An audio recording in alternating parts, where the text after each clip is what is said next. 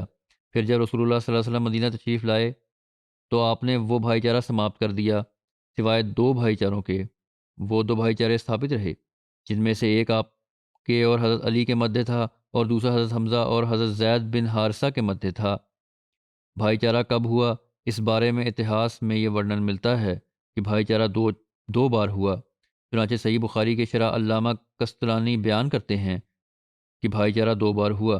پہلی بار ہجرت سے پہلے مکہ میں مسلمانوں کے مدھے ہوا، جس میں آپ صلی اللہ علیہ وسلم نے حضرت ابو بکر اور حضرت عمر کے مدھے اور حضرت حمزہ اور حضرت زید بن حارثہ کے مدھے، حضرت عثمان اور حضرت عبد الرحمن بن عوف کے مدھے، حضرت زبیر اور حضرت عبداللہ بن مسعود کے مدھے اور حضرت علی اور اپنے مدھے بھائی چارہ ثابت کیا۔ پھر جب آپ صلی اللہ علیہ وسلم مدینہ تشریف لائے تو مہاجرین اور انصار کے مدھے حضرت انس بن مالک کے گھر میں بھائی چارہ ثابت کیا۔ ابن سعد بیان کرتے ہیں کہ آپ صلی اللہ علیہ وسلم نے 100 صحابہ کے مدھے بھائی چارہ ثابت کیا، ارتھات 50 مہاجرین اور 50 انصار کے مدھے۔ غزوہ بدر اور حضرت ابو بکر، اس بارے میں ورنن ملتا ہے کہ غزوہ بدر رمضان 2 ہجری بمطابق مارچ 623 عیسوی میں ہوا۔ غزوہ بدر کے لیے روانگی سے پہلے کے وقت صحابہ کے پاس 70 اونٹ تھے، اس لیے ایک اونٹ 3 ویکتیوں کے لیے نردھارت کیا اور ہر ایک باری باری سوار ہوتا تھا۔ حضرت ابو بکر اور حضرت عمر اور حضرت عبد الرحمن بن عوف ایک اونٹ پر باری باری سوار ہوتے تھے۔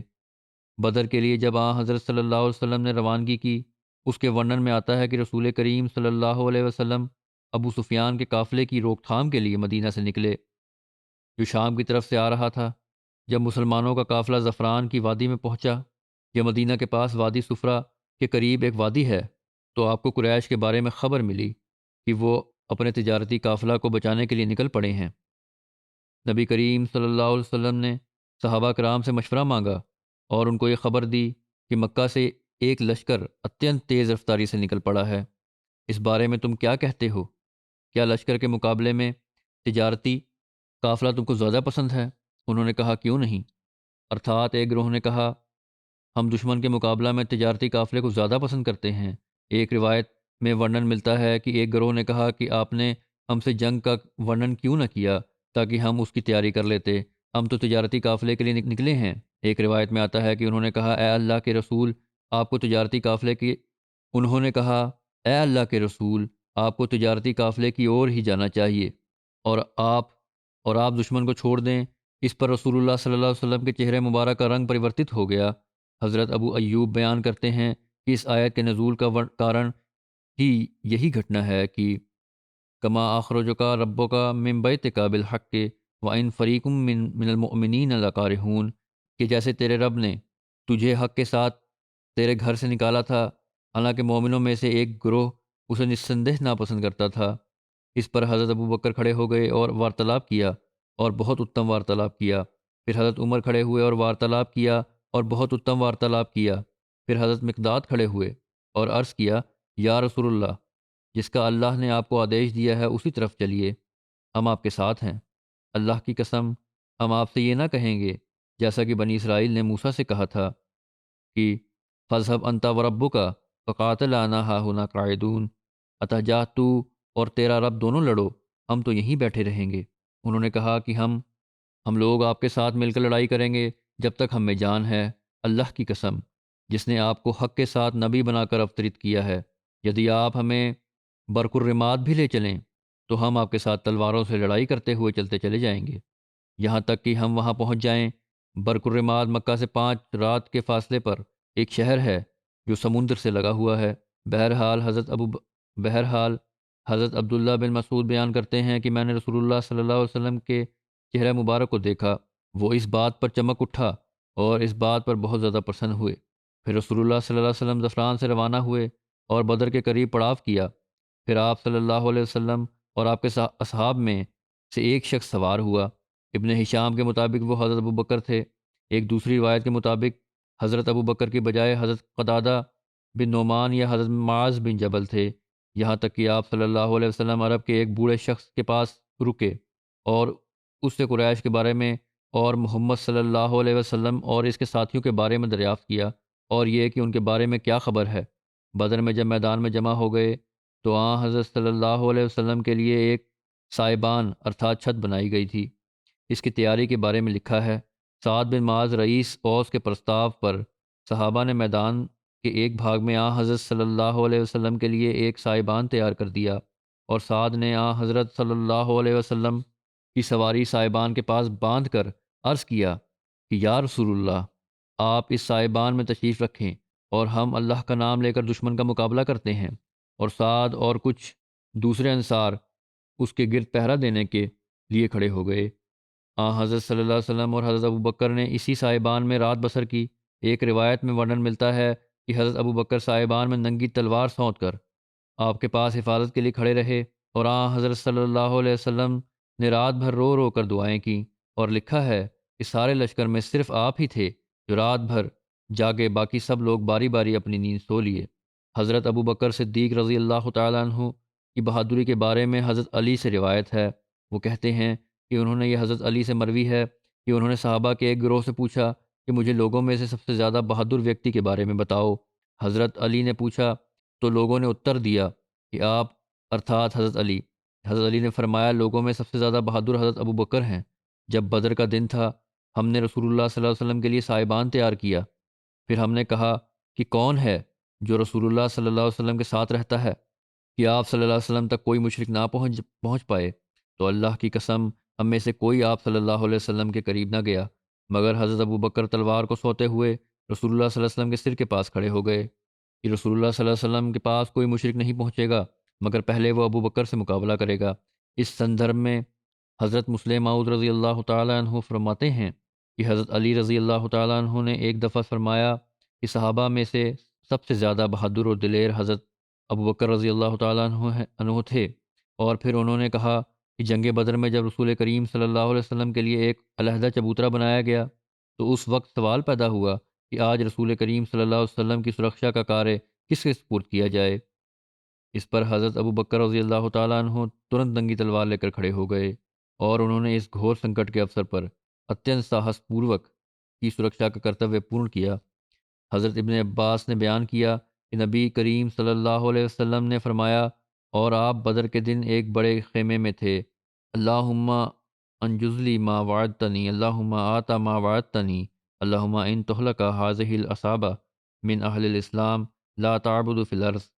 یا میرے اللہ، میں تجھے تیرے ہی عہد اور تیرے ہی وعدے کی قسم دیتا ہوں، اے میرے رب، یدی تو ہی مسلمانوں کی تباہی چاہتا ہے تو آج کے بعد تیری عبادت کرنے والا کوئی نہ رہے گا۔ اتنے میں حضرت ابو بکر نے آپ کا ہاتھ پکڑ لیا اور انہوں نے کہا یا رسول اللہ بس کیجئے۔ آپ نے اپنے رب سے دعا مانگنے میں بہت اصرار کر لیا، اور آپ زرہ پہنے ہوئے تھے۔ آپ خیمہ سے نکلے اور آپ یہ پڑھ رہے تھے، سیحزم الجمع ویولون دبر بل الساعۃ موعد ہم والساعۃ ادھا و امر۔ شیگھر یہ سب کے سب پراجت ہو جائیں گے اور پیٹ پھیر دیں گے، اور یہی وہ گھڑی ہے جس سے ڈرائے گئے تھے، اور یہ گھڑی اتنت کٹھور اور اتنت کٹو ہے۔ حضرت عبداللہ بن عباس کہتے ہیں کہ حضرت عمر بن خطاب نے مجھ سے ورنن کیا کہ بدر والے دن رسول اللہ صلی اللہ علیہ وسلم نے مشرکوں کو دیکھا، وہ 1000 تھے اور آپ کے صحابہ 319 تھے۔ اللہ کے نبی صلی اللہ علیہ وسلم نے قبلہ کی اور منہ کیا، پھر آپ اپنے دونوں ہاتھ پھیلائے اور اپنے رب کو بلند آواز سے پکارتے رہے، اللہم انجزلی ما وعدتنی، اللہم آتا ما وعدتنی، اللہم ان تہلک حاذہ العصابہ من اہل الاسلام لا تعبد فی الارض۔ ارتھات اے اللہ، تو نے میرے ساتھ جو وعدہ کیا ہے اسے پورا کر، اے اللہ جو تو نے مجھ سے وعدہ کیا ہے وہ مجھے پردان کر، اے اللہ یدی تو نے مسلمانوں کا یہ گروہ ہلاک کر دیا تو زمین پر تیری عبادت نہیں کی جائے گی۔ قبلے کی اور منہ کیے دونوں ہاتھ پھیلائے، آپ نرنتر اپنے رب کو بلند آواز سے پکارتے رہے یہاں تک کہ آپ کی چادر آپ کے کندھوں سے گر گئی۔ حضرت ابو بکر رضی اللہ تعالیٰ عنہ آپ کے پاس آئے اور آپ کی چادر اٹھائی اور آپ کے کندھوں پر ڈال دی، پھر آپ رسول اللہ صلی اللہ علیہ وسلم کو پیچھے سے چمٹ گئے اور عرض کیا، اے اللہ کے رسول، آپ کی اپنے رب کے حضور گڑ گڑاہٹ سے بھری ہوئی دعا آپ کے لیے کافی ہے، وہ آپ سے کیے گئے وعدے ضرور پورے کرے گا۔ اس پر اللہ تعالیٰ نے آیت نازل فرمائی، استغیثون ربکم فاستجاب لکم انی ممدکم بألف من الملائکۃ مردفین۔ یاد کرو جب تم اپنے رب سے فریاد کر رہے تھے، اس نے تمہاری التجا کو قبول کر لیا اس وعدے کے ساتھ کہ میں ضرور 1000 قطار در قطار فرشتوں سے تمہاری مدد کروں گا۔ بس اللہ نے ملائکہ کے ساتھ آپ کی مدد فرمائی۔ حضرت مرزا بشیر احمد صاحب نے بدر کے واقعہ کا ورنن کرتے ہوئے یہ وورن اس پرکار ورنن کیا ہے، لکھتے ہیں حضرت صلی اللہ علیہ وسلم نے صحابہ سے سمبودت ہو کر یہ بھی فرمایا کہ لشکر کفار میں بعض ایسے لوگ بھی سمیلت ہیں جو اپنے دل کی خوشی سے اس مہم میں شامل نہیں ہوئے بلکہ روسائے قریش کے دباؤ کی وجہ سے شامل ہوئے، ورنہ وہ دل میں ہمارے ورودھی نہیں۔ اسی طرح کچھ ایسے لوگ بھی ہیں اس لشکر میں شامل جنہوں نے مکہ میں ہماری مصیبت کے سمے ہم سے شریفانہ سلوک کیا تھا، اور اب ہمارا کرتویہ ہے کہ ان کے احسان کا بدلہ اتاریں۔ عطا اگر کسی ایسے ویکتی پر کوئی مسلمان غلبہ پائے تو اسے کسی قسم کی تکلیف نہ پہنچائے، اور آپ نے وشیشتا کے ساتھ پرتھم پرکار میں عباس بن عبد المطلب اور دوسرے پرکار میں عبد البختری کا نام لیا اور ان کے قتل سے منع فرمایا، مگر حالات نے کچھ ایسی نہ بچنے والی وسط اتمن کی کہ ابو البختری قتل سے نہ بچ سکا۔ گو اسے مرنے سے پہلے اس بات کا گیان ہو گیا تھا کہ حضرت صلی اللہ علیہ وسلم نے اس کے قتل سے منع فرمایا ہے۔ صحابہ سے یہ فرمانے کے بعد آپ پھر صاحبان میں جا کر دعا میں ویست ہو گئے۔ حضرت ابو بکر بھی ساتھ تھے، اور صاحبان کے ارد گرد انصار کی ایک جماعت سعد بن معاذ کے نیترتو میں پہرا پر نردھارت تھی۔ تھوڑی دیر کے بعد میدان میں سے ایک شور بلند ہوا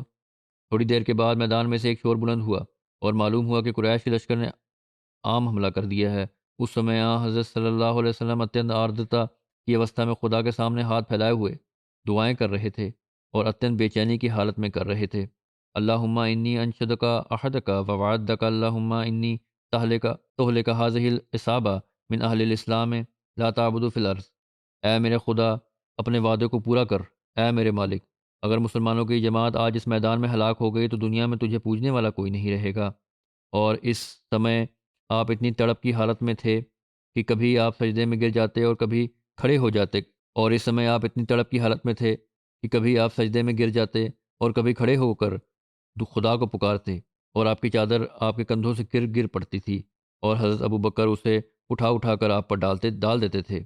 حضرت علی کہتے ہیں کہ مجھے لڑتے ہوئے حضرت صلی اللہ علیہ وسلم کا خیال آتا تھا تو میں آپ کے صاحبان کی طرف بھاگا جاتا، لیکن جب بھی میں گیا میں نے آپ کو سجدے میں گڑاتے ہوئے پایا، اور میں نے سنا کہ آپ کی زبان پر یہ شبد چل رہے تھے کہ یا حیو یا قیوم، یا حیو یا قیوم، ارتھات اے میرے زندہ خدا، اے میری زندگی بخش آقا۔ حضرت ابو بکر آپ کی اس حالت کو دیکھ کر بے چین ہوئے جاتے تھے اور کبھی کبھی سہسا کہتے تھے، یا رسول اللہ، میرے باپ آپ پر فدا ہوں، آپ گھبرائیں نہیں، اللہ آپ اپنے وعدے ضرور پورے کرے گا۔ مگر اس سچی کہاوت کے انوسار کی ہر کے عارف ترساں تر، ارتھات ہر کوئی جتنی آدھیاتمکتا رکھتا ہے اتنا ہی وہ ڈرتا ہے۔ آپ صلی اللہ علیہ وسلم برابر دعا اور گڑ گڑانے میں ویست رہے۔ حضرت مسلم موعود رضی اللہ تعالیٰ عنہ ورنن فرماتے ہیں، بدر کے افسر پر حضرت صلی اللہ علیہ وسلم سے جو پرکٹن میں آیا وہ بھی گیان درشٹی رکھنے والوں کی آنکھوں کو کھولنے کے لیے کافی ہے، اور اس سے معلوم ہوتا ہے کہ آپ کے دل میں اللہ تعالیٰ کا کس قدر خوف تھا۔ جنگ بدر کے افسر پر جبکہ دشمن کے مقابلے میں آپ صلی اللہ علیہ وسلم اپنے جانثار بہادروں کو لے کر بڑے ہوئے تھے، خدا کی سہایتا کے چین پرکٹ تھے۔ کفار نے اپنے قدم جمانے کے لیے پختہ زمین پر ڈیرے لگائے تھے اور مسلمانوں کے لیے ریت کی جگہ چھوڑی تھی، لیکن خدا نے بارش بھیج کر کفار کے خیمہ گاہ میں کیچڑ کی ہی کیچڑ کر دیا اور مسلمانوں کے ٹھہرنے کا استھان مضبوط ہو گیا۔ اسی طرح اور بھی آکاشی سہایتیں پرکٹ ہو رہی تھیں، لیکن باوجود اس کے اللہ تعالیٰ کا خوف حضرت صلی اللہ علیہ وسلم کے دل پر ایسا غالب تھا کہ سب وعدوں اور نشانوں کے باوجود اس کی نسپرہتا کو دیکھ کر گھبراتے تھے اور بےتاب ہو کر اس کے حضور دعا فرماتے تھے کہ مسلمانوں کو فتح دے۔ چنانچہ حضرت ابن عباس فرماتے ہیں کہ نبی کریم جنگ بدر میں گول خیمہ میں تھے اور فرماتے تھے کہ اے میرے خدا، میں تجھے تیرے عہد کے وعدے یاد لاتا ہوں اور ان کے پورا کیے جانے کا اچھک ہوں۔ اے میرے رب، اگر تو ہی مسلمانوں کی تباہی چاہتا ہے تو آج کے بعد تیری عبادت کرنے والا کوئی نہ رہے گا۔ اس پر حضرت ابو بکر نے آپ کا ہاتھ پکڑ لیا اور کہا کہ یا رسول اللہ، بس کیجیے، آپ نے تو اپنے رب سے دعا کرنے میں حد کر دی۔ رسول کریم صلی اللہ علیہ وسلم نے اس وقت زرہ پہنی ہوئی تھی۔ آپ خیمہ سے باہر نکل آئے اور فرمایا کہ ابھی ان لشکروں کو شکست ہو جائے گی اور وہ پیٹ پھیر کر بھاگ جائیں گے، بلکہ یہ وقت ان کے انجام کا وقت ہے، اور یہ وقت ان لوگوں کے لیے اتنت سخت اور کڑوا ہے۔ اللہ تعالیٰ خدا کا بھے ایسا تھا اللہ خدا کا بھے ایسا تھا کہ باوجود وعدوں کے اس کے غنی کا خیال تھا، لیکن یقین بھی ایسا تھا کہ جب حضرت ابو بکر نے کہا تو بلند آواز سے سنا دیا کہ میں ڈرتا نہیں، بلکہ خدا کی طرف سے مجھے علم ہو چکا ہے کہ دشمن شکست کھا کر ذلیل و خوار ہوگا اور ائمۃ الکفر یہیں مارے جائیں گے۔ چنانچہ ایسا ہی ہوا۔ حضرت مسیح موعود علیہ السلام فرماتے ہیں، قرآن شریف میں بار بار حضرت صلی اللہ علیہ وسلم کو کافروں پر فتح پانے کا وعدہ دیا گیا تھا، مگر جب بدر کی لڑائی شروع ہوئی جو اسلام کی پہلی لڑائی تھی، تو حضرت صلی اللہ علیہ وسلم نے رونا اور دعا کرنا شروع کیا، اور دعا کرتے کرتے یہ شبد حضرت صلی اللہ علیہ وسلم کے منہ سے نکلے، اللہم ان اہلکت ہذہ العصابہ فلن تعبدوا فی الارض ابدا، ارتھات اے میرے خدا، اگر آج تو نے اس جماعت کو جو صرف 313 آدمی تھے ہلاک کر دیا، تو پھر قیامت تک کوئی تیری بندگی نہیں کرے گا۔ ان شبدوں کو جب حضرت ابو بکر رضی اللہ تعالیٰ عنہ نے حضرت صلی اللہ علیہ وسلم کے منہ سے سنا تو عرض کی، یا رسول اللہ، آپ اتنے ادھک بے قرار کیوں ہوتے ہیں؟ خدا تعالیٰ نے تو آپ کو پختہ وعدہ دے رکھا ہے کہ میں فتح دوں گا۔ آپ نے فرمایا کہ یہ سچ ہے، مگر اس کی بے نیازی پر میری نظر ہے، ارتھات کسی وعدے کا پورا کرنا خدا تعالیٰ پر انوارے نہیں ہے۔ جب بھیشن یدھ آرمبھ ہو گیا تو رسول اللہ صلی اللہ علیہ وسلم صاحبان سے نیچے تشریف لائے اور لوگوں کو یدھ پر ابھارا۔ لوگ اپنی صفوں میں اللہ کا ورنن کر رہے تھے۔ نبی کریم صلی اللہ علیہ وسلم نے سوئم بہت لڑائی کی اور آپ کے ساتھ ساتھ حضرت ابو بکر صدیق یدھ کرتے رہے۔ حضرت ابو بکر کا ادویتیہ ساہس سامنے آیا۔ آپ ہر ادنڈ کافر سے لڑنے کے لیے تیار تھے، یدپی آپ کا بیٹا ہی کیوں نہ ہو۔ اس لڑائی میں آپ کے بیٹے عبد الرحمن کفار کی اور سے لڑنے کے لیے آئے تھے اور عرب میں سب سے بڑے بہادروں میں سے ایک سمجھے جاتے تھے، اور قریش میں تیر اندازی میں سب سے بڑے ماہر تھے۔ جب انہوں نے اسلام قبول کیا تو اپنے پتا حضرت ابو بکر سے کہا، بدر کے دن آپ میرے سامنے سٹیک نشانے پر تھے، لیکن میں آپ سے ہٹ گیا اور آپ کو قتل نہ کیا۔ تو حضرت ابو بکر نے فرمایا، اگر تو میرے نشانے پر ہوتا تو مجھ سے نہ ہٹتا۔ اس کا ورنن کرتے ہوئے حضرت مسلم موعود رضی اللہ تعالیٰ عنہ فرماتے ہیں، حضرت ابو بکر رضی اللہ تعالیٰ عنہ ایک دفعہ رسول کریم صلی اللہ علیہ وسلم کے ساتھ کھانے میں سمیلت تھے کہ وبھن معاملوں پر باتیں شروع ہو گئیں۔ حضرت عبد الرحمن جو حضرت ابو بکر رضی اللہ تعالیٰ عنہ کے بڑے بیٹے تھے اور جو بعد میں مسلمان ہوئے، بدر یا احد کی جنگ میں کفار کی طرف سے لڑائی میں سمیلت ہوئے۔ انہوں نے کھانا کھاتے ہوئے باتوں باتوں میں کہا کہ ابا جان، اس جنگ میں امک تھان سے آپ گزرے تھے تو اس سمے میں ایک پتھر کے پیچھے چھپا بیٹھا تھا، اور میں اگر چاہتا تو حملہ کر کے آپ کو ہلاک کر سکتا تھا، مگر میں نے کہا اپنے باپ کو کیا مارنا ہے۔ حضرت ابو بکر نے اتر دیا، خدا نے تجھے ایمان نصیب کرنا تھا اس لیے تو بچ گیا، انیتھا خدا کی قسم اگر میں تجھے دیکھ لیتا تو ضرور مار ڈالتا۔ حضور صلی اللہ علیہ وسلم کا غزوہ بدر کے قیدیوں کے بارے میں مشورہ اور حضرت ابو بکر کی رائے اس میں کیا تھی، اور اس کے بعد حضرت ابو بکر کی رائے کے مطابق ہی عمل کیا گیا۔ اس بارے میں حضرت مرزا بشیر احمد صاحب لکھتے ہیں، مدینہ پہنچ کر حضرت صلی اللہ علیہ وسلم نے قیدیوں کے بارے میں مشورہ کیا کہ ان کے بارے میں کیا کرنا چاہیے۔ عرب میں سمانتہ قیدیوں کو قتل کر دینے یا استھائی روپ سے غلام بنا لینے کا دستور تھا، مگر حضرت صلی اللہ علیہ وسلم کے سوبھاؤ پر یہ بات سخت ناگوار گزرتی تھی، اور پھر ابھی تک اس بارے میں کوئی خدائی آدیش بھی نازل نہیں ہوئے تھے۔ حضرت ابو بکر نے عرض کیا کہ میری رائے میں تو ان کو فدیہ لے کر چھوڑ دینا چاہیے، کیونکہ آخر یہ لوگ اپنے ہی بھائی بندو ہیں، اور کیا تعجب کہ کل کو انہی میں سے فدایان اسلام پیدا ہو جائیں۔ مگر حضرت عمر نے اس رائے کا ویرودھ کیا اور کہا کہ دین کے معاملے میں رشتہ داری کا کوئی پاس نہیں ہونا چاہیے، اور یہ لوگ اپنے افعال سے قتل کے ادھیکاری ہو چکے ہیں، بس میری رائے میں ان سب کو قتل کر دینا چاہیے، بلکہ حکم دیا جائے کہ مسلمان خود اپنے ہاتھ سے اپنے اپنے رشتہ داروں کو قتل کریں۔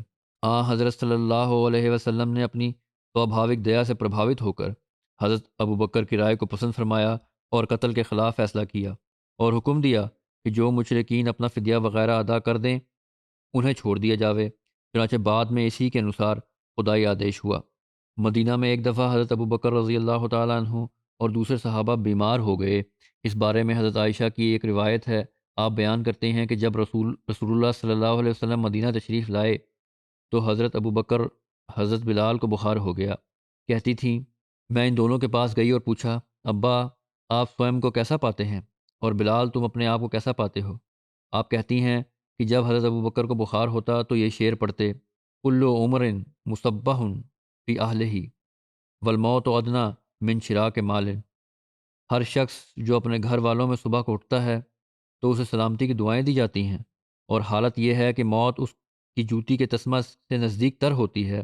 اور حضرت بلال جب ان کا بخار اتر جاتا تو بلند آواز سے رو کر شعر پڑھتے تھے، جس کا مطلب یہ ہے کہ میں مکہ کی ارد گرد کی آبادیوں کا ورنن ہوتا ہے جس کا مطلب یہ ہے کہ میں مکہ کی ارد گرد کی آبادیوں کا ورنن ہوتا اور اس کو یاد کر رہے ہوتے۔ حضرت عائشہ کہتی ہیں کہ میں رسول اللہ صلی اللہ علیہ وسلم کے پاس آئی اور سارا حال آپ سے بیان کیا، ارتھات حضرت ابوبکر نے کیا کہا، حضرت بلال کیا کہتے ہیں۔ اس پر رسول اللہ صلی اللہ علیہ وسلم نے دعا کی کہ اے اللہ، مدینہ بھی ہمیں ایسا ہی پیارا بنا دے جیسا کہ ہمیں مکہ پیارا ہے، یا اس سے بھی بڑھ کر، اور اس کو صحت بخش مقام بنا، اور ہمارے لیے اس کے سائے میں اس کے سا میں اور مد میں برکت دے، ارتھات مد اور سا پیمانے ہیں وزن کے، اور اس کے بخار کو یہاں سے لے جا کر زحفہ کی طرف منتقل کر دے۔ زحفہ مکہ مدینہ کی جانب 82 میل کے فاصلے پر ایک جگہ ہے۔ غزوہ احد کے بارے میں روایت ہے، شوال 3 ہجری بمطابق 624 میں، شوال 3 ہجری بمطابق 624 عیسوی میں یہ غزوہ مسلمانوں اور قریش مکہ کے درمیان ہوا۔ 3 ہجری کے آخری پر قریش مکہ اور ان کے حلیف قبیلوں پر مشتمل لشکر کے مدینہ پر چڑھائی کی اطلاع ملی۔ نبی کریم صلی اللہ علیہ وسلم نے مسلمانوں کو اکتر کر کے قریش کے حملہ کے بارے میں آگاہ کر کے ان سے مشورہ مانگا کہ آیا مدینہ میں ہی رہ کر ان کا مقابلہ کیا جائے یا باہر نکلا جائے۔ اس بارے میں حضرت مرزا بشیر احمد صاحب نے یوں لکھا ہے، حضرت صلی اللہ علیہ وسلم نے مسلمانوں کو جمع کر کے ان سے قریش کے اس حملہ کے بارے میں مشورہ مانگا کہ آیا مدینہ میں ہی ٹھہرا جائے یا باہر نکل کر مقابلہ کیا جاوے۔ مشورہ سے قبل حضرت صلی اللہ علیہ وسلم نے قریش کے حملے اور ان کے خونی ارادوں کا ورنن فرمایا اور فرمایا کہ آج رات میں نے خواب میں ایک گائے دیکھی ہے، اور اسی پرکار میں نے دیکھا کہ میری تلوار کا سر ٹوٹ گیا ہے، اور پھر میں نے دیکھا کہ وہ گائے ذبح کی جا رہی ہے، اور میں نے دیکھا کہ میں نے اپنا ہاتھ ایک مضبوط اور سرکشت زرہ کے اندر ڈالا ہے۔ اور ایک روایت میں یہ بھی مذکور ہے کہ آپ نے فرمایا کہ میں نے دیکھا ہے کہ ایک مینڈھا ہے جس کی پیٹھ پر میں سوار ہوں۔ صحابہ نے دریافت کیا، یا رسول اللہ، آپ نے اس خواب کی کیا تعبیر فرمائی ہے؟ آپ صلی اللہ علیہ وسلم نے فرمایا، گائے کے ذبح ہونے سے تو میں یہ سمجھتا ہوں کہ میرے صحابہ میں سے بعض کا شہید ہونا مراد ہے، اور میری تلوار کے کنارے کے ٹوٹنے سے میرے پریوں میں سے کسی کی شہادت کی طرف اشارہ معلوم ہوتا ہے، یا شاید خود مجھے اس مہم میں کوئی تکلیف پہنچے، اور زرہ کے اندر ہاتھ ڈالنے سے میں یہ سمجھتا ہوں کہ اس حملہ کے مقابلہ کے لیے ہمارا مدینہ کے اندر ٹھہرنا زیادہ مناسب ہے۔ اور مینڈھے پر سوار ہونے والی خواب کی آپ نے یہ تعویل فرمائی کہ اس سے کفار کے لشکر کا سردار ارتھات علمبردار مراد ہے، جو انشاءاللہ مسلمانوں کے ہاتھوں سے مارا جائے گا۔ اس کے بعد آپ نے صحابہ سے مشورہ طلب فرمایا کہ موجودہ صورتحال میں کیا کرنا چاہیے۔ بعض اکابر صحابہ نے حالات کے اونچ نیچ کو سوچ کر اور شاید کسی قدر حضرت صلی اللہ علیہ وسلم کے خواب سے متاثر ہو کر یہ رائے دی کہ مدینہ میں ہی ٹھہر کر مقابلہ کرنا اچت ہے۔ حضرت صلی اللہ علیہ وسلم نے بھی اسی رائے کو پسند فرمایا اور کہا کہ بہتر یہی معلوم ہوتا ہے کہ ہم مدینہ کے اندر رہ کر اس کا مقابلہ کریں۔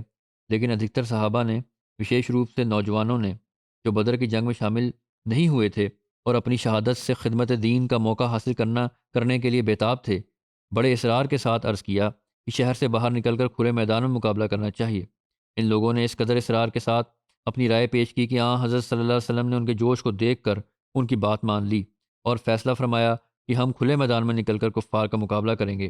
اور پھر جمعہ کی نماز کے بعد آپ نے مسلمانوں میں عام تحریک فرمائی کہ جو جہاد فی سبیل اللہ کے ادیش سے اس غزوہ میں شامل ہو کر ثواب حاصل کریں۔ اس کے بعد آپ اندرون خانہ تشریف لے گئے، جہاں حضرت ابوبکر اور حضرت عمر کی مدد سے آپ نے امامہ باندھا اور لباس پہنا، اور پھر ہتھیار لگا کر اللہ کا نام لیتے ہوئے باہر تشریف لے آئے۔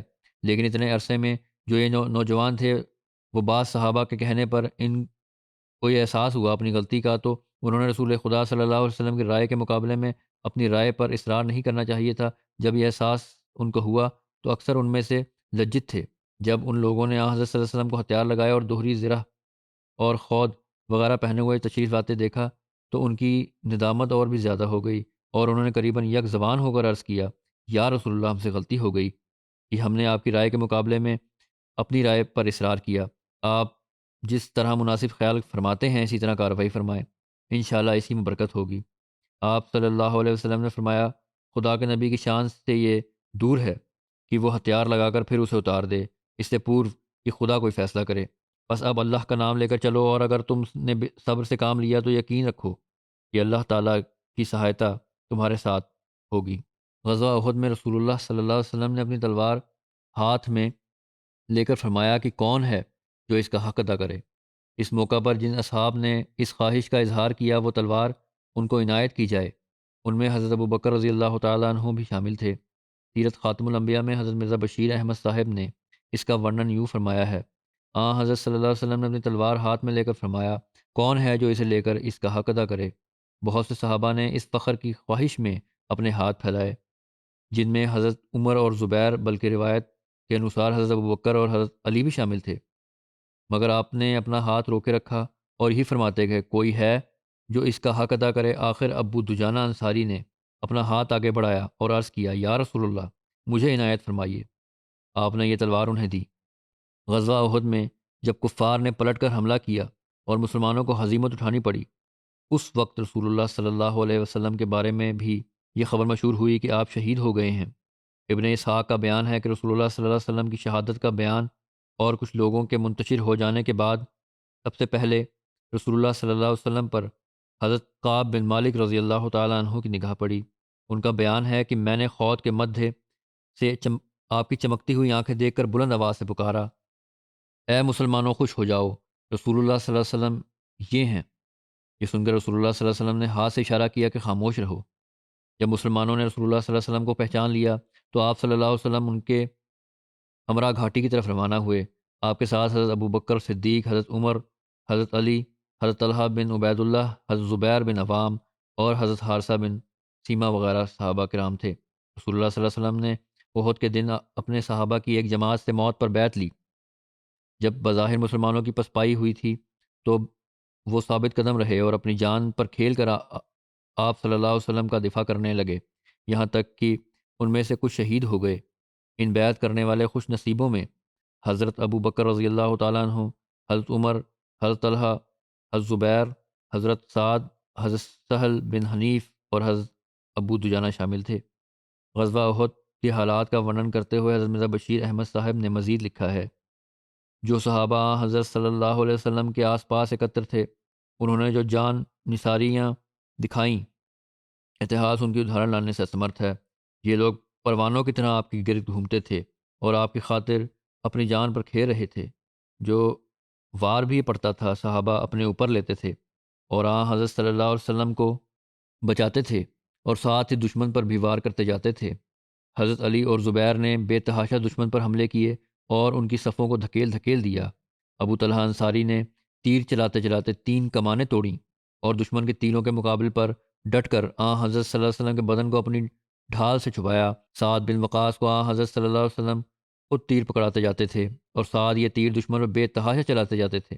ایک دفعہ آپ نے سعد سے فرمایا، تم پر میرے ماں باپ قربان ہوں، برابر تیر چلاتے جاؤ۔ سعد اپنی آخری عمر تک آپ کے ان شبدوں کو اتنت گرو کے ساتھ بیان کیا کرتے تھے۔ ابو دجانہ نے بڑی دیر تک آپ کے جسم کو اپنے جسم سے چھپائے رکھا اور جو تیر یا پتھر آتا تھا اسے اپنے جسم پر لیتے تھے، یہاں تک کہ ان کا بدن تیروں سے چھلنی ہو گیا، مگر انہوں نے اف تک نہیں کی، تاکہ کہیں ایسا نہ ہو کہ ان کے بدن میں حرکت پیدا ہونے سے حضرت صلی اللہ علیہ وسلم کے جسم کا کوئی حصہ ننگا ہو جائے اور آپ کو کوئی تیر آ لگے۔ طلحہ نے حضرت صلی اللہ علیہ وسلم کو بچانے کے لیے کئی بار اپنے بدن پر لیے اور اسی کوشش میں ان کا ہاتھ چھل ہو کر ہمیشہ کے لیے بیکار ہو گیا، پرنتو یہ کچھ گنتی کے جانثار اس مہان سیلاب کے سامنے کب تک ٹھہر سکتے تھے جو ہر پل بھیاوے لہروں کے سامان چاروں طرف سے بڑھتا چلا آتا تھا۔ دشمن کے ہر حملہ کی ہر لہر مسلمانوں کو کہیں کا کہیں بہا کر لے جاتی تھی، مگر جب ذرا زور تھمتا تھا مسلمان بیچارے لڑتے پھرتے پھر اپنے محبوب آقا کے گرد جمع ہو جاتے تھے۔ کئی بار تو ایسا خطرناک حملہ ہوتا تھا کہ حضرت صلی اللہ علیہ وسلم ವ್ಯಾವಹಾರಿک روپ سے اکیلے رہ جاتے تھے۔ چنانچہ ایک وقت ایسا آیا کہ آپ کے ارد گرد صرف 12 آدمی رہ گئے اور ایک وقت ایسا تھا کہ آپ کے ساتھ صرف 2 آدمی رہ گئے تھے۔ ان جانثاروں میں حضرت ابو بکر، حضرت علی، طلحہ، زبیر، سعد بن وقاص، ابو دجانہ انصاری، سعد بن معاذ اور طلحہ انصاری کے نام خاص طور پر الکھت ہیں۔ غزوہ احد کے دوران جب نبی کریم صلی اللہ علیہ وسلم کے دندان مبارک شہید ہوئے تو اس وقت کا نقشہ جو حضرت ابو بکر نے کھینچا ہے، اس کے بارے میں حضرت عائشہ فرماتی ہیں کہ حضرت ابو بکر جب یوم احد کا ورنن کرتے تو فرماتے وہ دن سارے کا سارا طلحہ کا تھا، پھر اس کا وورن بتاتے کہ میں ان لوگوں میں سے تھا جو احد کے دن رسول اللہ صلی اللہ علیہ وسلم کی اور واپس لوٹے تھے، تو میں نے دیکھا کہ ایک ویکتی رسول اللہ صلی اللہ علیہ وسلم کے ساتھ آپ کی سرکشا کرتے ہوئے لڑ رہا ہے۔ راوی کہتے ہیں کہ میرا خیال ہے کہ آپ نے فرمایا وہ آپ کو بچا رہا تھا۔ حضرت ابو بکر کہتے ہیں کہ میں نے کہا کاش طلحہ ہو، مجھ سے جو موقع رہ گیا سو رہ گیا، اور میں نے دل میں کہا کہ میری قوم میں سے کوئی ویکتی ہو تو یہ مجھے زیادہ پسندیدہ ہے۔ حضرت ابو بکر نے سوچا، اس وقت کہتے ہیں اور میرے اور رسول اللہ صلی اللہ علیہ وسلم کے درمیان ایک شخص تھا جس کو میں نہیں پہچان سکا، حالانکہ میں اس شخص کے بارے میں رسول اللہ صلی اللہ علیہ وسلم کے زیادہ قریب تھا، اور وہ اتنا تیز چل رہا تھا کہ میں اتنا تیز نہ چل سکتا تھا۔ تو دیکھا کہ وہ شخص ابو عبیدہ بن جراح تھے۔ پھر میں رسول اللہ صلی اللہ علیہ وسلم کے پاس پہنچا۔ آپ کا رباعی دانت ارتھات سامنے والے دو دانتوں اور نوکیلے دانت کے درمیان والا دانت ٹوٹ چکا تھا اور چہرہ زخمی تھا۔ آپ کے رخسار مبارک میں فوت کی کڑیاں دھس چکی تھیں۔ رسول اللہ صلی اللہ علیہ وسلم نے فرمایا، تم دونوں اپنے ساتھی کی مدد کرو۔ اس سے آپ کی مراد طلحہ تھی اور ان کا خون بہت بہہ رہا تھا۔ حضرت صلی اللہ علیہ وسلم نے بجائے یہ کہ مجھے دیکھو فرمایا کہ طلحہ کو جا کے دیکھو۔ ہم نے ان کو رہنے دیا اور میں آگے بڑھا تاکہ خود کی کڑیوں کو رسول اللہ صلی اللہ علیہ وسلم کے چہرے مبارک سے نکال سکوں۔ اس پر حضرت ابو عبیدہ نے کہا کہ میں آپ کو اپنے حق کی قسم دیتا ہوں کہ آپ اسے میرے لیے چھوڑ دیں۔ بس میں نے ان کو چھوڑ دیا، اور ابو عبیدہ نے ناپسند کیا کہ ان کڑیوں کو ہاتھ سے کھینچ کر نکالیں اور اس سے رسول اللہ صلی اللہ علیہ وسلم کو تکلیف پہنچے، تو انہوں نے ان کڑیوں کو اپنے منہ سے نکالنے کی کوشش کی، اور ایک کڑی کو نکالا تو کڑی کے ساتھ ان کا دانت، اپنا سامنے کا دانت بھی ٹوٹ گیا۔ پھر دوسری کڑی نکالنے کے لیے میں آگے بڑھا کہ میں بھی ایسا ہی کروں جیسا انہوں نے کیا ہے۔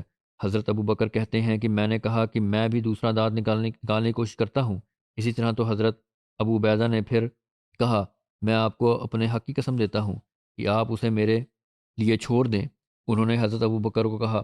پھر حضرت ابو بکر پیچھے ہٹ گئے تو انہوں نے پھر ویسا ہی کیا جیسا پہلے کیا تھا، تو ابو عبیدہ کا سامنے کا دوسرا دانت بھی کڑی کے ساتھ ٹوٹ گیا۔ بس ابو عبیدہ سامنے کے ٹوٹے ہوئے دانتوں والے لوگوں میں سب سے زیادہ خوبصورت تھے۔ پھر ہم رسول اللہ صلی اللہ علیہ وسلم کے علاج معالجہ سے فارغ ہو کر طلحہ کے پاس آئے۔ وہ ایک گڑھے میں تھے تو دیکھا کہ ان کے جسم پر نیزے، تلوار اور تیروں کے کم و بیش 70 زخم تھے، اور ان کی انگلی بھی کٹی ہوئی تھی، تو ہم نے ان کی مرہم پٹی کی۔ حضرت ابو عبیدہ کے علاوہ حضرت عقبہ بن وہب اور حضرت ابو بکر کے بارے میں بھی روایت میں ملتا ہے کہ انہوں نے یہ کڑیاں نکالیں، لیکن بہرحال پہلی روایت زیادہ بہتر ہے۔ غزوہ احد کے دن جب حضرت صلی اللہ علیہ وسلم صحابہ کے ساتھ پہاڑ پر چڑھ گئے تو کفار بھی آپ کے پیچھے آئے۔ چنانچہ صحیح بخاری میں روایت ہے کہ ابو سفیان نے 3 بار پکار کر کہا، کیا ان لوگوں میں محمد ہے صلی اللہ علیہ وسلم؟ نبی صلی اللہ علیہ وسلم نے صحابہ کو اسے جواب دینے سے روک دیا۔ پھر اس نے 3 بار پکار کر پوچھا، کیا لوگوں میں ابو قحافہ کا بیٹا ہے ارتھات ابو بکر؟ پھر 3 بار پوچھا، کیا ان لوگوں میں ابن خطاب ارتھات عمر ہے؟ پھر وہ اپنے ساتھیوں کی طرف لوٹ گیا اور کہنے لگا، یہ جو تھے وہ تو مارے گئے۔ یہ سن کر حضرت عمر اپنے آپ کو قابو میں نہ رکھ سکے اور بولے، اے اللہ کے دشمن، بخدا تم نے جھوٹ کہا ہے۔ جن کا تم نے نام لیا ہے وہ سب زندہ ہیں۔ جو بات ناگوار ہے اس میں سے ابھی تیرے لیے بہت کچھ باقی ہے۔ حضرت مسلم موعود رضی اللہ تعالیٰ عنہ حضرت صلی اللہ علیہ وسلم کے زخمی ہو کر بے ہوش ہونے اور اس کے بعد کے واقعہ کا ورنن کرتے ہوئے فرماتے ہیں کہ تھوڑی دیر بعد رسول اللہ صلی اللہ علیہ وسلم کو ہوش آ گیا، اور صحابہ نے چاروں طرف میدان میں آدمی دوڑا دیے کہ مسلمان پھر اکٹھے ہو جائیں۔ بھاگا ہوا لشکر پھر جمع ہونا شروع ہوا، اور رسول اللہ صلی اللہ علیہ وسلم انہیں لے کر پہاڑ کے دامن میں چلے گئے۔ جب دامن کوہ میں بچا کچا لشکر کھڑا تھا تو ابو سفیان نے بڑے زور سے آواز دی اور کہا، ہم نے محمد صلی اللہ علیہ وسلم کو مار دیا۔ رسول اللہ صلی اللہ علیہ وسلم نے ابو سفیان کی بات کا جواب نہ دیا تا ایسا نہ ہو کہ دشمن واستوکتا سے اوگت ہو کر حملہ کر دے اور زخمی مسلمان پھر دوبارہ دشمن کے حملہ کا شکار ہو جائیں۔ جب اسلامی لشکر سے اس بات کا کوئی جواب نہ ملا تو ابو سفیان کو یقین ہو گیا کہ اس کا خیال درست ہے، اور اس نے بڑے زور سے آواز دے کر کہا، ہم نے ابو بکر کو بھی مار دیا۔ رسول اللہ صلی اللہ علیہ وسلم نے ابو بکر کو بھی حکم دیا کہ کوئی جواب نہ دیں۔ پھر ابو سفیان نے آواز دی، ہم نے عمر کو بھی مار دیا۔ تب عمر جو بہت جوشیلے آدمی تھے، انہوں نے اس کے جواب میں یہ کہنا چاہا کہ ہم لوگ خدا کے فضل سے زندہ ہیں اور تمہارے مقابلے کے لیے تیار ہیں، مگر رسول اللہ صلی اللہ علیہ وسلم نے منع فرمایا کہ مسلمانوں کو تکلیف میں مت ڈالو اور خاموش رہو۔ اب کفار کو یقین ہو گیا کہ اسلام کے بانی کو بھی اور ان کے دائیں بائیں بازو کو بھی ہم نے مار دیا۔ اس پر ابو سفیان اور اس کے ساتھیوں نے خوشی سے نعرہ لگایا، اول الحبل، اول الحبل، ہمارے سمانت بت حبل کی شان بلند ہو کہ اس نے آج اسلام کا سماپن کر دیا ہے۔ حضرت مسلم موعود فرماتے ہیں کہ وہی رسول کریم صلی اللہ علیہ وسلم جو اپنی موت کے اعلان پر، ابو بکر کی موت کے اعلان پر اور عمر کی موت کے اعلان پر خاموشی کی نصیحت فرما رہے تھے تاکہ ایسا نہ ہو کہ زخمی مسلمانوں پر پھر کفار کا لشکر لوٹ کر حملہ کر دے اور مٹھی بھر مسلمان اس کے ہاتھوں شہید ہو جائیں۔ اب جبکہ خدائے واحد کی عزت کا سوال پیدا ہوا اور شرک کا نعرہ میدان میں مارا گیا تو آپ کی روح بہتاب ہو گئی، اور حضرت صلی اللہ علیہ وسلم نے اتنت جوش سے صحابہ کی اور دیکھ کر فرمایا، تم لوگ جواب کیوں نہیں دیتے؟ صحابہ نے کہا، یا رسول اللہ، ہم کیا کہیں؟ فرمایا، کہو اللہ اعلیٰ واجل، اللہ اعلیٰ واجل۔ تم جھوٹ بولتے ہو، حبل کی شان بلند ہوئی ہے، یہ جھوٹ ہے تمہارا۔ اللہ واحد لا شریک ہی سمانت ہے اور اس کی شان اچ ہے، اور اس طرح آپ نے اپنے زندہ ہونے کی خبر دشمنوں تک پہنچا دی۔ اس دلیرانہ اور بہادرانہ جواب کا اثر کفار کے لشکر پر اتنا گہرا پڑا کہ باوجود اس کے کہ ان کی امیدیں اس خواب سے خاک میں مل گئیں، اور باوجود اس کے کہ ان کے سامنے مٹھی بھر زخمی مسلمان کھڑے ہوئے تھے جن پر حملہ کر کے ان کو مار دینا بھوتک نیموں کے انوسار بالکل سمبھو تھا، دوبارہ حملہ کرنے کا ساہس نہ کر سکے، اور جس قدر فتح ان کو نصیب ہوئی تھی اسی کی خوشیاں مناتے ہوئے مکہ کو واپس چلے گئے۔ حضرت عائشہ رضی اللہ تعالیٰ عنہ سے روایت ہے کہ آیت الذین استجابوا اللہ والرسول من بعد ما اصابہم القرح للذین احسنوا منہم واتقوا اجر عظیم، یہ فرمایا کرتی ہیں کہ صحابہ کے بارے میں ہے، ارتھات جن لوگوں نے اللہ اور اس کے رسول کی بات مانی بعد اس کے کہ ان کو زخم پہنچے، جنہوں نے نیک کام کیے اور تقوی اختیار کیا، ان کے لیے بہت بڑا اجر ہوگا۔ حضرت عائشہ نے عروہ سے کہا، اے میرے بھانجے، تیرے ابا زبیر اور حضرت ابو بکر بھی انہی لوگوں میں سے تھے کہ جب جنگ احد میں رسول اللہ صلی اللہ علیہ وسلم زخمی ہوئے اور مشرکین پلٹ گئے تو آپ کو اندیشہ ہوا کہیں وہ پھر نہ لوٹ آئیں۔ آپ نے فرمایا، ان کا پیچھا کون کرے گا؟ تو ان میں سے 70 آدمیوں نے اپنے آپ کو پیش کیا۔ عروہ کہتے تھے، ان میں حضرت ابو بکر اور حضرت زبیر بھی تھے۔ اس بارے میں حضرت مرزا بشیر احمد صاحب لکھتے ہیں، یہ ایک وچتر بات ہے کہ باوجود اس کے کہ قریش کو اس موقع پر مسلمانوں کے خلاف غلبہ حاصل ہوا تھا، اور بھوتک سادھنوں کے لحاظ سے وہ اگر چاہتے تو اپنی اس فتح سے فائدہ اٹھا سکتے تھے، اور مدینہ پر حملہ آور ہونے کا راستہ تو بہرحال ان کے لیے کھلا ہی تھا، مگر خدائی پریورتن کچھ ایسا ہوا کہ قریش کے دل باوجود اس فتح کے اندر ہی اندر بھیبیت تھے، اور انہوں نے اسی غلبہ کو مولیوان جانتے ہوئے جو احد کے میدان میں ان کو حاصل ہوا تھا، مکہ کو جلدی جلدی لوٹ جانا ہی اچت سمجھا۔ مگر پھر بھی حضرت صلی اللہ علیہ وسلم نے مزید احتیاط کے خیال سے ترنت 70 صحابہ کی ایک جماعت، جس میں حضرت ابو بکر اور حضرت زبیر بھی شامل تھے، تیار کر کے لشکر قریش کے پیچھے روانہ کر دی۔ یہ بخاری کی روایت ہے۔ سامانیہ اتہاسکار اس پرکار ورنن کرتے ہیں کہ آپ نے حضرت علی یا کچھ روایات کے مطابق سعد بن وقاص کو ان کے پیچھے بھجوایا اور ان سے فرمایا کہ ان کا پتہ لگاؤ کہ لشکر قریش مدینہ پر حملہ کرنے کی نیت تو نہیں رکھتا۔ آپ نے ان سے فرمایا کہ اگر قریش اونٹوں پر سوار ہوں اور گھوڑوں کو خالی چلا رہے ہوں تو سمجھنا کہ وہ مکہ کی طرف واپس جا رہے ہیں، مدینہ پر حملہ آور ہونے کا ارادہ نہیں رکھتے، اور یدی وہ گھوڑوں پر سوار ہوں تو سمجھنا کہ ان کی نیت بخیر نہیں۔ اور آپ نے ان کو تاکید فرمائی کہ اگر قریش کا لشکر مدینہ کا رخ کرے تو فوراً آپ کو اطلاع دی جاوے، اور آپ نے بڑے جوش کی حالت میں فرمایا کہ اگر قریش نے اس وقت مدینہ پر حملہ کیا تو خدا کی قسم ہم ان کا مقابلہ کر کے انہیں اس حملہ کا مزہ چکھا دیں گے۔ عطا یہ جو وفد گیا تھا جلد ہی یہ خبر لے کر واپس آ گیا کہ قریش کا لشکر مکہ کی طرف جا رہا ہے۔ انشاءاللہ تعالی یہ ورنن آئندہ بھی چلے گا۔